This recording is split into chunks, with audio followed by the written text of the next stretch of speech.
السلام علیکم د ای بی انګلیش چینل ته ښه راغلاست. که چېرته تاسو په انګلیش باندې پوهیږئ او خپل یې نشئ ویلی نو دغه ویډیو ستاسو دپاره ده.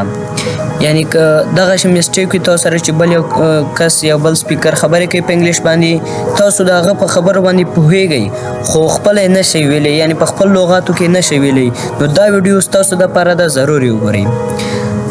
غټه مسټیک دا ده ستاسو د سپیکر، یعنی تاسو انګلیش کوم کسان چې انګلیش وایي د هغو دغه غټه مسټیک ده، دغه غټ پرابلم ده دوی ته چې دوی د خپل ورډزونه نه دي، یعنی که پښتو والا وي که اردو والا وي که هر یو لینګویج والا وي او دوی انګلیش وایي، نو دوی د خپل پښتو ورډزونه چې دي دا انګلیش ته کنورټ کوي، صرف ورډزونه انګلیش ته کنورټ کوي. لکه فار ایگزامپل سکای مطلب اسمان، دوی اسمان پښتو کې ورته وایي، دوی چې کله دا انګلیش باندې پریکټس کوي دوی صرف سکای ته واړي، یعنی اسمان سکای ته واړي، یو ورډس چینج کوي. نو دا غټه مسټیک ده، تاسو به یو ورډس انګلیش ته نه کنورټ کوئ.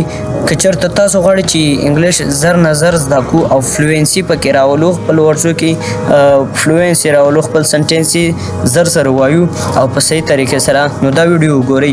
ګورئ تاسو به څه کوئ، تاسو به پوره سنټینس وایي او هغه به په انګلیش کې وایي، یعنی پښتو کې به ځان سره یو سنټینس جوړوئ او هغه به بیا انګلیش ته کنورټ کوئ.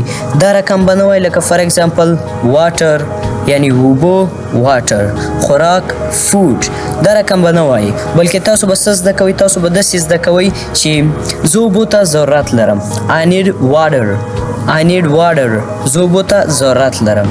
یا زه وږی یم، I'm hungry، زه وږی یم. نو دا رقم چې تاسو د ورډزو په ځای سنټینس زده کول شروع کړئ، یعنی ورډز نه زده کوئ، سنټینس زده کوئ، نو ستاسو ورډزونه به، یعنی ستاسو چې کوم انګلیش ده دا به ډېر زر فلوینسي او ډېر زر زر به ویل شروع کړئ.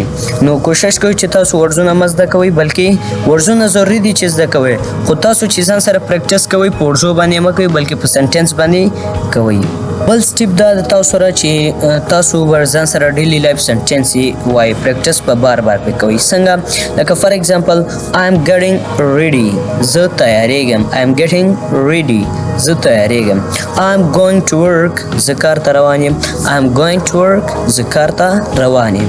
I am tired today، زه نن ستړی یم، I am tired today، زه نن ستړی یم. What are you doing، تاسو څه کوئ اوس مهال.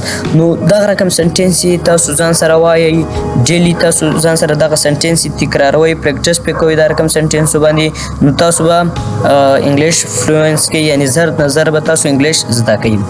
او بله خبر دا ده چې don't be afraid of mistakes، د دې سنټینس مې دا مطلب ده چې تاسو دې نه مه یېرېږئ چې هله زه به انګلیش غلط وایم، خلک به راته وګوري، یا زما انګلیش غلط د ځان سره به سوچونه پرې کوي چې زه خو مسټیک کې کوم، او چې په ځان پوه کړو چې زه خو مسټیک کې کوم، د انګلیش زه نشم زده کولی.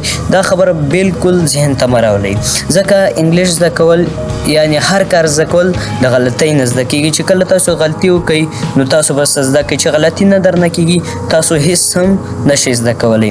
نو چې غلطي کوئ هغه شی به ستاسو پرفیکټ زده کېږي. نو دې نه بالکل مه یېرېږئ چې غلطي به رانه وشي نو زه به انګلیش څنګه زده کړم.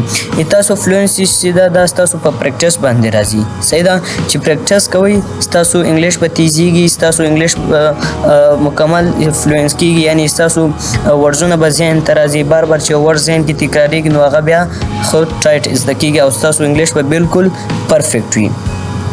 او بل ځان سره چې تاسو پریکټس کوئ دغه رقم سنټینس یې وایي، تاسو ما پسې وایي، صحیح ده. I am learning English، زه انګلیش وایم. یا I will speak English confidently، انګلیش په کانفیډنس سره وایم. نو تاسو به دغه خبرې چې کومې ما درته وکړې دا به خپل لایف کې راولئ، نو په دې سره ستاسو انګلیش مکمل چینج کېدلی شي، یعنی ستاسو خوله به بالکل انګلیش ته کنورټ شي، ستاسو ورډزونه به ټول صحیح شي، فلوینسي به مو بالکل صحیح شي. نو تاسو نه دغه ریکویسټ زه کوم چې تاسو مسټیک باندې به نه یېرېږئ، داسې به نه وایئ چې هسې نه د انګلیش خو زه غلط وایم، دا زما نه زده کېږي، د غلطیانې زه نشم صحیح کولی. پریکټس چې څومره کوئ عمره به ستاسو انګلیش زده کېږي. او که چېرته انګلیش زده کول غواړئ کم نه کم مخکې نو دا چینل درته سبسکرایب کړئ یا